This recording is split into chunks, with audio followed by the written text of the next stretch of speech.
সকালের প্রধান কাজ আমার পুজো দেওয়া, তো পুজো দিয়ে নিলাম।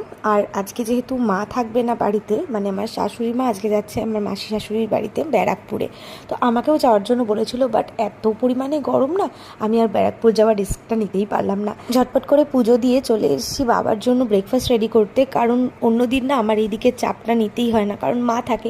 আজকে যেহেতু মা নেই, সেই কারণে আমি বাবার খাবারটা বানিয়ে দিচ্ছি। বাবা যেহেতু সকালবেলা একদম সিম্পল সিম্পল খায়, ডাল সেদ্ধ, আলু সিদ্ধ, ডিমের অমলেট, তো বাবাকে সেটাই করে দিলাম। বাবা খেয়ে বেরিয়ে গেল। তারপর আমি একটু চা বসিয়েছিলাম আমার আর সায়নের জন্য। সকাল থেকে না ছেলেকে নিয়ে আর কাজবাজ নিয়ে এতটাই বিজি ছিলাম, সায়নকে চা করে দিতে পারিনি, তাই ভাবলাম দুজনেই একসাথে চা খাই। বাবিকে অনেক আগেই ব্রেকফাস্ট করিয়ে দিয়েছি, ওর পাপার কাছেই ছিল, কিন্তু এখন সায়ন স্নান করতে গেছে বলে আমার কাছে চলে এসছে।